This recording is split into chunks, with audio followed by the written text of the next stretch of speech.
새벽 아침에도 우리 하나님께서 예배당에서 온라인으로 또 핸드폰을 앞에 놓고 예배드린 우리 교우들 위해 하나님 축복을 주시기를 예수님의 이름으로 축원합니다. 마태복음 13장에 보면 씨 뿌리는 비유가 나옵니다. 씨 뿌리는 비유, 유명한 대표적 비유고, 그리고 나서 예수께서 가라지 비유를 말씀하시고, 그리고 나서 말씀하신 세 번째 비유가 오늘 본문에 나오는 겨자씨 비유가 되겠습니다. 어떤 아버지와 아들이 한 번은 사막을 여행하게 됐는데 정말 가도 끝이 없는 이 모래 벌판에 계속 됐습니다. 태양볕은 사정없이 내려쬐고 있었고 물이 다 떨어졌어요. 바닥이 났어요. 그 아버지와 아들은 지칠 대로 지쳤습니다. 아들은 다 이제 체념한 듯이 아버지에게 불평을 했습니다. 아버지, 우리가 힘들게 걸어봐봤자 무슨 소용이 있느냐고. 차라리 이 자리에서 이렇게 사막 태양볕에서 땀을 흘리고 가지 말고 여기서 편안하게 죽는 게 낫지 않겠냐고. 근데 아버지는 자꾸 아들을 달랬어요. 야, 조금만 참자. 조금만 가면 오아시스가 나올 거다. 아들은 아버지 말에 용기를 얻었어요. 그래서 다시 앞을 바라보면서 계속 걸었는데 가는데 큰 무덤이 앞에 나왔어요. 그걸 본 순간 아들은 절망한 듯이 다시 말했어요.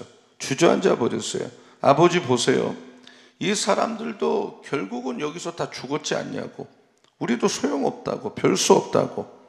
근데 아버지는 똑같은 것을 보고도 생각이 전혀 달랐어요. 얘야, 이제는 정말 안심해도 되겠구나. 여기 사람의 무덤이 있다라는 것은 누군가가 살아있는 사람들이 이 사람들을 묻어주지 않았겠느냐. 그러니 틀림없이 이 근처는 사람들이 사는 마을이 있을 거다. 과연 얼마 가지 않아서 큰 오아시스가 이 부자를 기다리고 있었습니다. 그리고 그들은 그동안 이 가랬던 목을 시원하게 죽일 수가 있었어요. 이 짧은 일화가 오늘 새벽에 우리에게 주는 교훈이 뭡니까? 사람에게 이 소망이 얼마나 중요하냐, 희망이 얼마나 중요하냐. 어떠한 상황 속에서도 우리 믿는 사람은 소망을 잃으면 안 되겠다. 이 코로나 속에서도 소망을 잃으면 안 되고 계속 꿈을 꿔야 되고 소망스러운 얘기를 해야 되겠다라는 것입니다. 오늘 예수께서 이 겨자씨 비유 딱 2절인데 이 비유를 통해서 오늘 새벽에 우리들에게 주는 교훈이 뭐냐? 예수님은 작은 겨자씨, 그 겨자씨가 자라서 나물이 되고 그 나물이 나무가 되고 그 나무에 새들이 많이 와서 거기 깃들여서 노래를 하고 있는 것을 예수님은 보고 계신 거예요. 그러니까 예수께서 가지셨던 이 소망을 우리도 마음에 품고서 매일 소망을 품고 즐거워하며 살아가는 우리 서원교회 모든 성도님들 다 되기를 예수님의 이름으로 축원합니다. 이 세상이 참 악해요. 옛날도 악하고 지금도 악하고 앞으로도 악할 거예요. 근데 우리가 씨 뿌리는 비유를 보면 어떤 농부가 밭에다가 씨를 뿌렸는데 어떤 씨는 길가에 떨어지고 어떤 씨는 돌밭에 떨어지고 어떤 씨는 가시떨기에 떨어지고 어떤 씨는 좋은 밭에 떨어졌어요. 아무리 좋은 씨를 뿌려도 마음문을 닫고 아무리 복음이 뿌려져도 열매를 맺지 못하는 사람은 항상 있었어요. 또 우리가 밭의 가라지 비유를 살펴보면 가라지처럼 온갖 불법을 자행하면서 주변에 있는 곡식들조차 무너뜨리고 자라지 못하게 하는 이런 사람들도 많이 있어요. 그러니까 제자들이 씨 뿌리는 비유와 가라지 비유를 들으면 마음 한구석에 불안한 감이 있었을 거예요. 왜냐하면 씨를 뿌려봤자 소용이 없구나. 이렇게 나쁜 쪽으로 가는구나. 저 무수한 가라지 때문에 이 곡식이 어디 살 수가 있겠는가. 저러다가 곡식마저 질식해서 죽지 않겠는가. 이런 어떤 부정적 불안한 생각이 있을 수 있어요. 그러나 예수께서는 연이어서 세 번째로 겨자씨 비유를 말하면서 제자들에게 소망을 주고 위로를 해주는 거예요. 내용은 간단해요. 어떤 사람이 밭에 나가서 겨자씨 딱 한 움큼을 잡고 씹은 게 아니라 한 알. 이 겨자씨는 그러나 눈에도 보이지 않아요. 이스라엘 사람들은 참, 우리나라 사람은 뭐가 잘 안 보일 때 엄청나게 작을 때는 깨알 같다 그러지만 이스라엘 사람들은 아주 작은 걸 겨자씨 같다 이렇게 말하거든.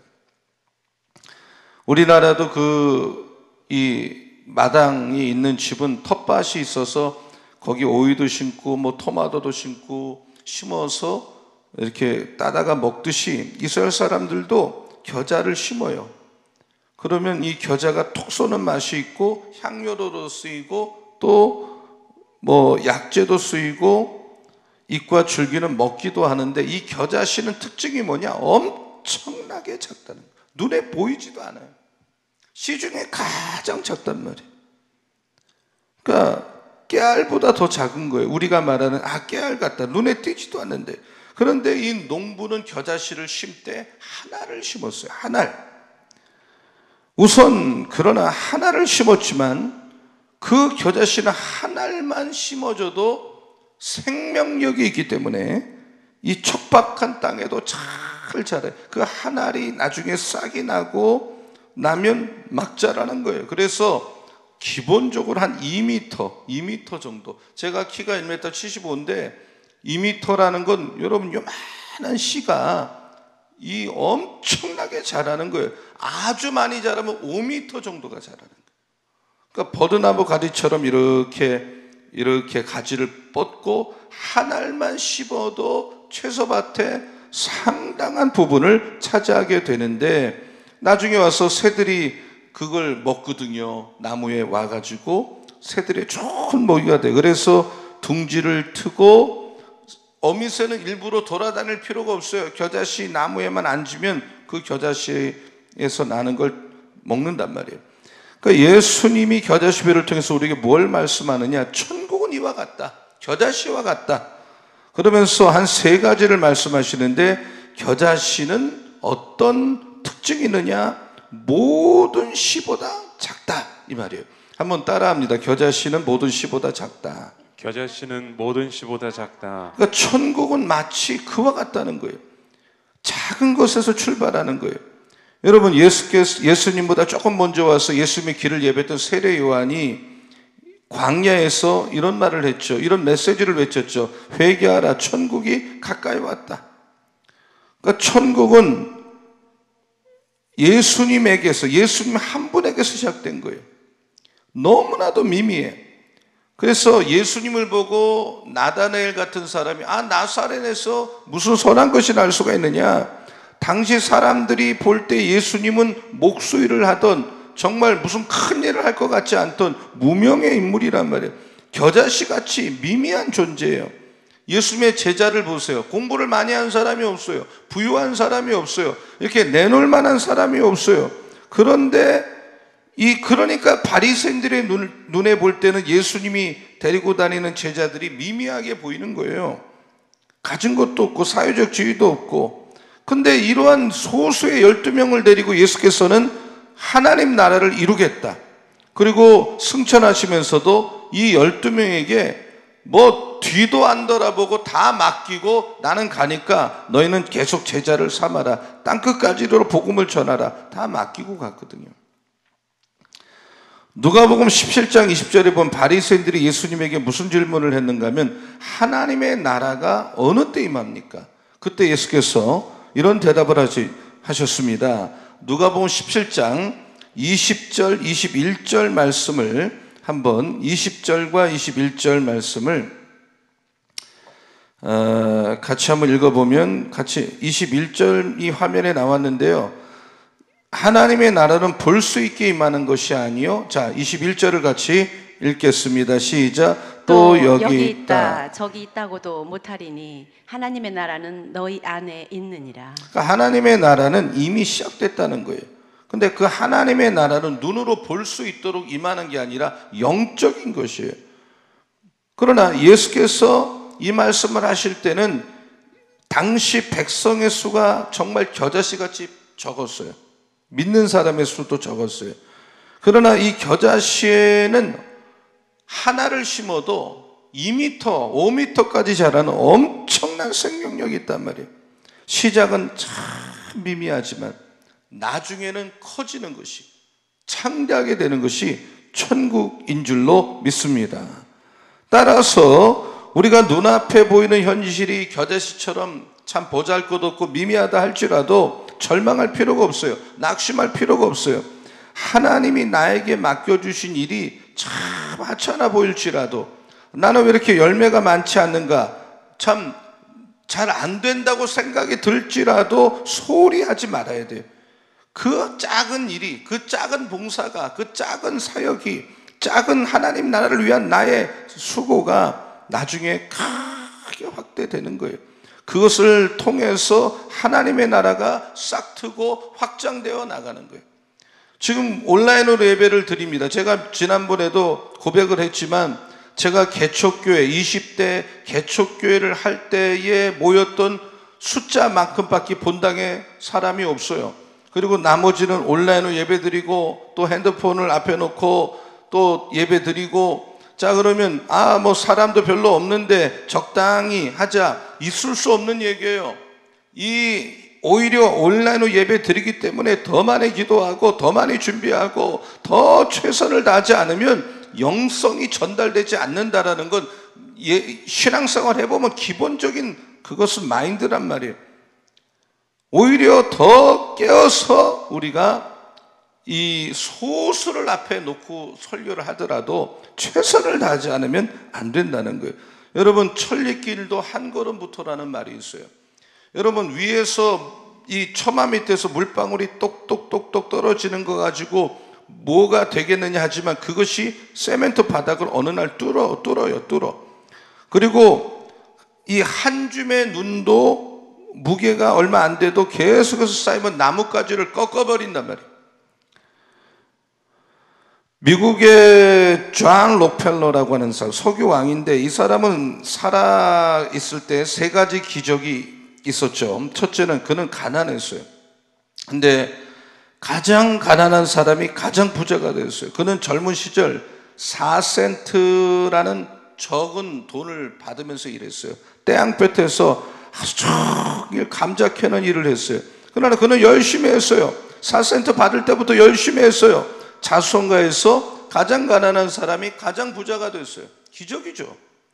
그는 세상에서 가장 많은 돈을 벌어서 가장 많은 사람들을 돕는 자선사업가가 됐어요.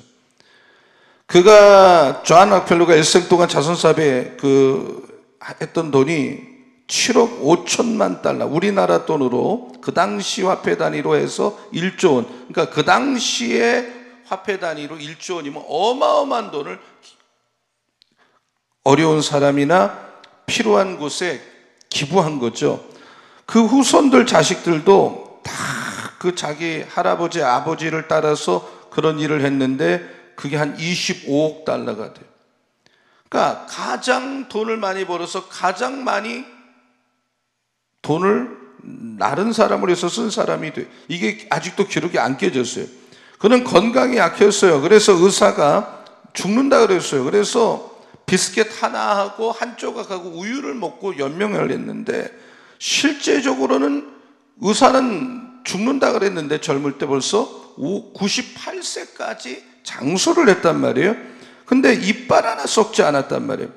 그는 가장 돈이 많은 사람이었어요. 가장 많은 사람을 도운 사람이었어요. 근데 그는 절대로 아주 작은 돈도 허투루 쓰지 않았어요. 그는 자기가 단골로 가는 식당에 가서 자기를 위해서 섬겨주는 종업원에게 15센트 팁을 줬는데, 그날따라 지갑을 열어보니까 돈이 없었어요. 현찰이 5센트밖에 없었는데, 그래서 그 종업원에게 5센트만 팁을 줬는데, 평상시도 그 부자가 15센트밖에 안 줘서 불만이 많았던 그 종업원이 불평을 토했어요. 록펠러 씨, 당신 같은 부자가 이렇게 15센트 주던 거를 5센트밖에 안 줍니까? 이래도 되는 겁니까? 너무 째째한 거 아닙니까? 그때 록펠러가 이 직원에게 말했어요. 이 사람아, 자네는 그런 생각을 가지고 일을 하기 때문에 지금까지도 이 종업원 생활을 못 벗어나는 거네요. 나 같은 부자도 10센트를 소중하게 여기는데 어떻게 자네 같은 사람이 10센트 귀한 줄 모르는가? 사랑하는 성도 여러분, 내가 지금 처지가 겨자씨처럼 보잘것없어 보이고 내가 하는 일이 눈에 띄지 않아 보이고 내가 하는 일이 시원하게 보이지 않아도 그 일을 소홀히 하면 안 됩니다. 겨자씨같이 작은 물질, 겨자씨 같은 이런 시간, 겨자씨 같은 하찮은 일이라 할지라도 여러분, 이 작은 일을 통해서, 작은 봉사를 통해서, 작은 나의 헌신을 통해서 하나님의 나라가 확장되고 있다라고 하는 확신을 가지고, 믿음을 가지고, 그리고 어떤 사람인가 세워지고 있다라고 하는 믿음을 가지고 최선을 다하는 우리들의 삶이 되기를 예수님의 이름으로 축원합니다. 그러할 때 쉼이 창대해지는 날이 올 줄로 믿습니다. 이 코로나 이때일수록 목사들은 더 깨어 있어야 되고 교인들도 마찬가지입니다. 더 최선을 다하고 또 성실히 살고 자세를 흐트러뜨리지 말아야 될 줄로 믿습니다. 아멘입니까? 두 번째, 겨자씨는 이게 자란 다음에는 나중에는 나물보다 커져서 나무가 되는 거예요. 한번 따라해 보세요. 겨자씨는 자라나서 나무가 된다. 참 시작은 미약한데 점점 자라서 창대하게 되는 거예요.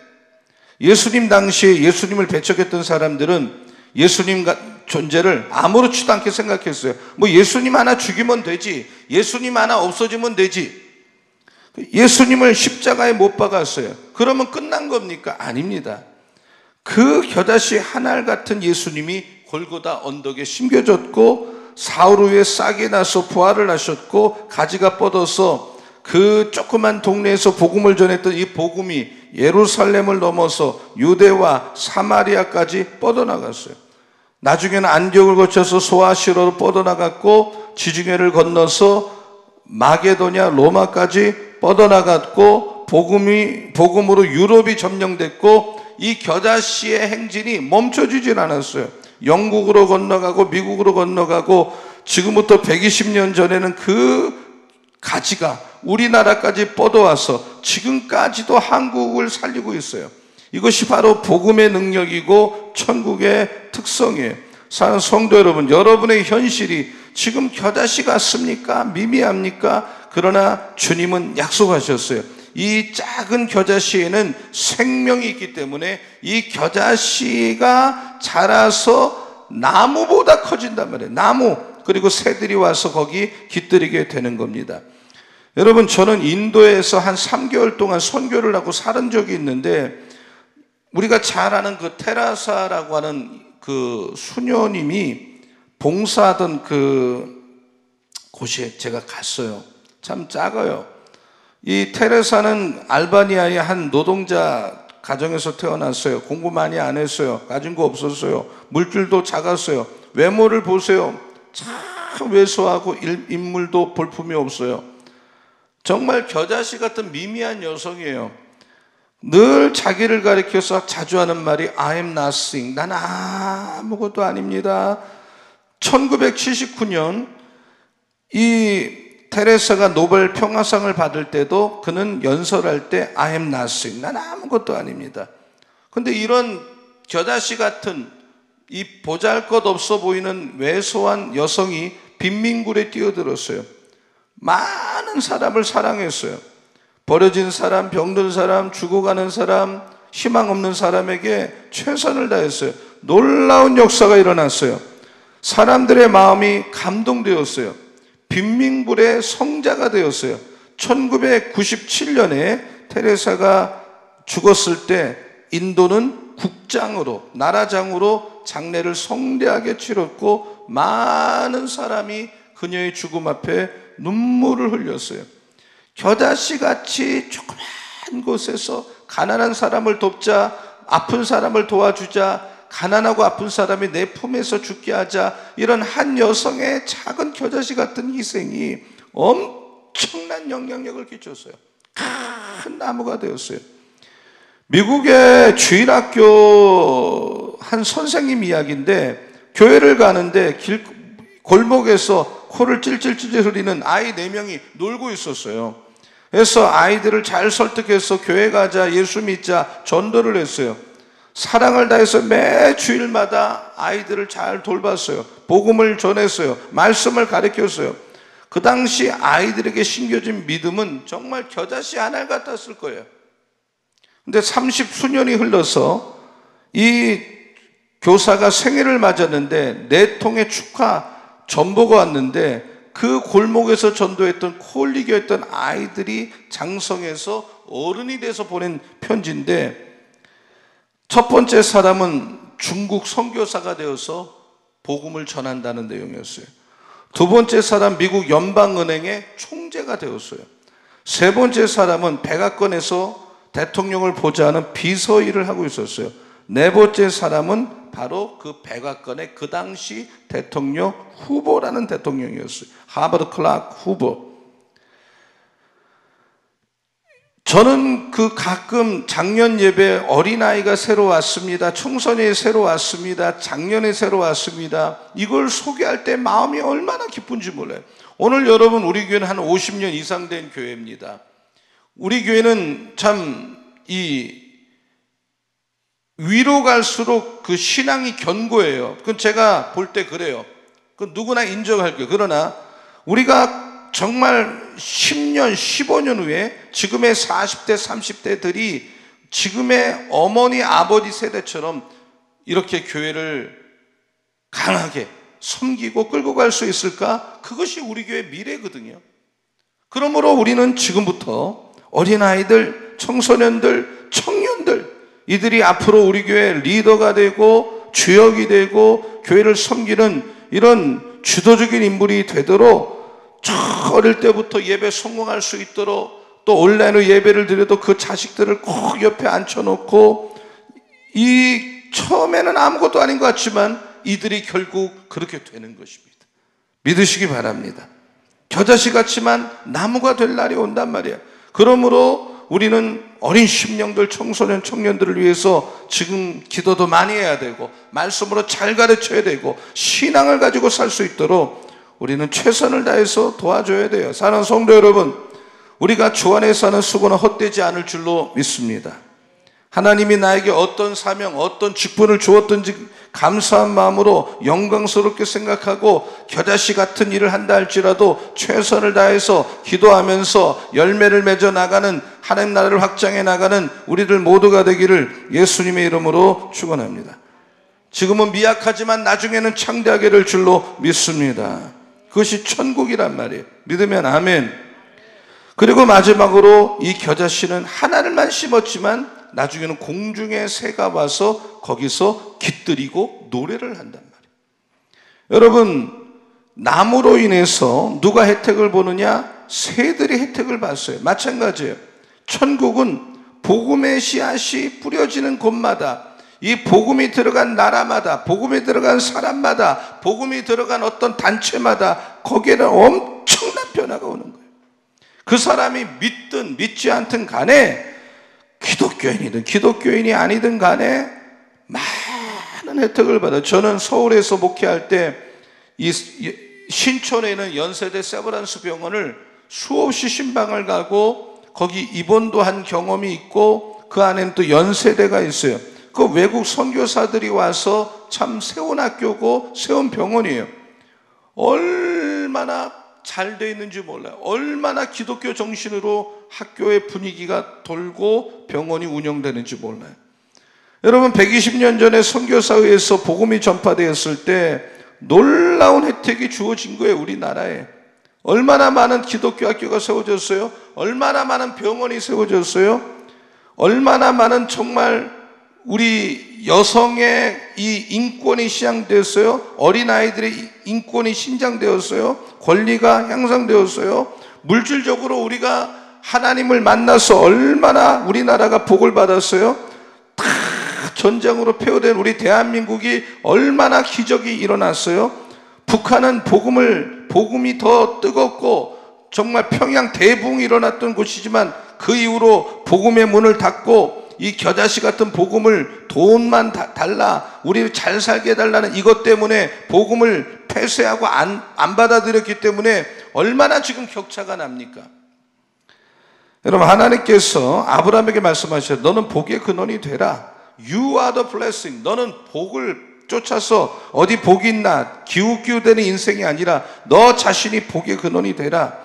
하나님 오늘도 우리에게 말씀하세요. 너는 복의 근원이 되라. 한번 따라해 보세요. 너는 복의 근원이 되라. 복의 근원이 되라. 나 하나 잘 살고 잘 먹고 하는 것도 중요합니다만은 나 때문에 내 가정, 내 이웃, 내 주변의 사람들이 복을 누리면서 살아간다면 그것은 진정한 복의 통로요, 축복 중에 축복이다.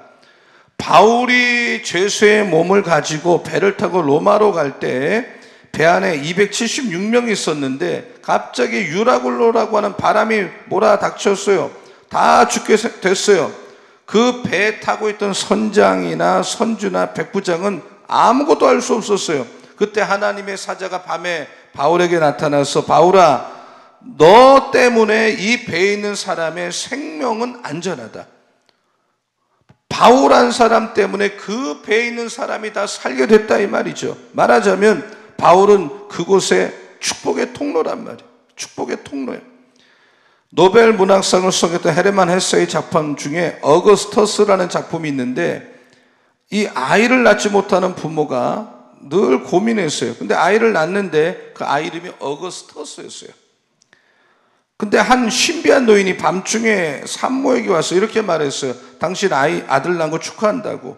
근데 소원을 하나 들어주겠다 그랬더니 이 어거스터스의 어머니가 이 아이가 자라면서 사람들에게 늘 사랑받고 이쁨받고 사람들이 좋아하는 인물이 되면 좋겠다고. 근데 정말 그렇게 됐어요. 사랑을 많이 받았어요. 부모의 사랑을 받고 학교가 막 선생님의 친구들의 사랑을 받았어요. 이웃의 사랑도 받았어요. 근데 이 어거스트는 행복하지 않았어요. 사랑만 늘 받으니까. 사람은 사랑도 받아야 되지만 사랑도 베풀고 내가 하는 일이 있어야 되고 내가 남을 섬기고 내가 무언가 해야 할 때에 보람이 있는 건데 어거스토는 그런 게 없었어요. 근데 그가 성장했을 때 그 노인이 또 나타나서 어거스토에게 물었어요. 만족이 있습니까? 그랬더니 어거스토는 고개를 설레설레 흔들면서 나는 만족하지 않다고. 당신의 소원이 뭐냐고. 내가 한 가지 또 들어주겠다 그랬더니 어거스토는 주저하지 않고 내가 이제 사랑만 받는 게 아니라 내가 가지고 있는 것 나눠주고 베풀어주고 누군가를 사랑하는 사람이 되게 해주세요. 이렇게 했다는 거예요. 사랑하는 성도 여러분, 나 때문에 다른 사람이 복을 누리며 살아가는 이런 삶을 여러분 살아가기를 축원합니다. 사랑받기보다 사랑을 베풀고 위로받기보다 위로해주고 섬김받기보다 내가 섬겨주는 이런 사람으로 살아갈 수 있다는 것이 진정한 축복인 줄로 믿습니다. 참 저는 이 농부가 겨자씨를 이렇게 한 움큼 심지 않고 하나를 심었는데 어쩌면 이렇게 커져서 많은 새들이 거기서 쉬고 그걸 따먹고 이런 나무가 됐냐 말이에요. 이것이 천국이란 말이에요. 우리의 삶이 겨자씨처럼 미미하다 할지라도 낙심하거나 슬퍼하거나 절망하면 안 됩니다. 우린 소망이 있습니다. 이 겨자씨가 나무가 될 거라고 하는 예수님의 말씀.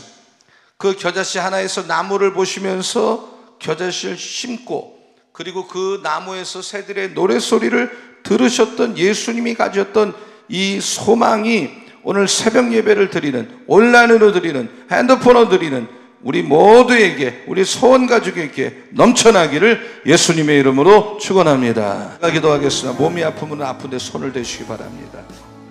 하나님 아버지, 오늘 겨자씨 비유를 통해서 우리 마음의 천국은 어떤 곳인지 깨우쳐 주시니 감사합니다. 오늘 농부가 겨자씨 하나를 심었는데 그 씨 중에 가장 작은 겨자씨를 심었는데 그 씨가 자라서 나무가 되어 나중에는 많은 새들이 와서 깃들인 것을 보게 되면서 우리가 하는 일들이, 우리의 모습이 겨자씨같이 미미하고 부족하고 열매가 없어 보인다 할지라도 오늘의 겨자씨가 나무가 되어서 반드시 영향을 끼칠 때가 올 것을 믿고 오늘은 부족하고 미미하다 할지라도 낙심하지 말게 하시고 이 겨자씨 한 알에서 새들의 노랫소리를 들으셨던 예수님의 그 비전, 예수님의 소망이 우리들 마음속에 있게 하여 주시옵소서. 나 하나님만이 은혜 받고 사랑받고 축복받는 것이 다가 아니라 내가 축복의 통로가 되어서, 내가 복의 통로가 되어서 나 때문에 가정이 살고 자식이 살고 이웃이 살고 교회가 살고 나라가 사는 이런 축복의 통로가 된 우리 교회가 되고 우리 교인들 되게 하여 주시옵소서. 우리 재단의 어린 심령, 청소년, 청년 다음 세대를 축복해 주시고 예배 성공해서 이들의 인생이 기적 인생 되게 하시고 이들 인생의 닫힌 문이 열리게 하여 주시고 이들의 만남의 축복을 누리고 예수 잘 믿어서 어느 순간 하나님 앞에 영광을 돌리는 우리 재단의 자녀들 다 되게 하여 주시옵소서. 오늘 새벽에도 하나님께 집중하고 부르짖어 기도했을 때 회복이 있고 성령 충만하게 하여 주시고 하루 온종일 승리하는 우리 서원 가족 한 분 한 분, 온라인 예배드리고 핸드폰 예배드리는 우리 성도님들 다 되게 하여 주시옵소서. 김대식 권사님 목요일날 수술을 앞두고 있습니다. 잘 될 수 있도록 붙들어 주시고 함께하여 주시고 치료하여 주시고, 조인정 권사님도 잘 회복되어 속히 쾌차할 수 있게 도와주시고, 각종 질병은 예수의 이름으로 오늘 새벽에 명언하니 이 시간에 병만은 떠나 갈지어다 예수의 피로 닦아주시고 성령의 불로 태워 주시옵소서. 악한 영 물러가게 하여 주시고 가정의 우환질고도 물러가게 하여 주시옵소서. 오늘 새벽에 부르짖어 기도한 제목마다 응답되고 간증거리 될 줄로 믿습니다.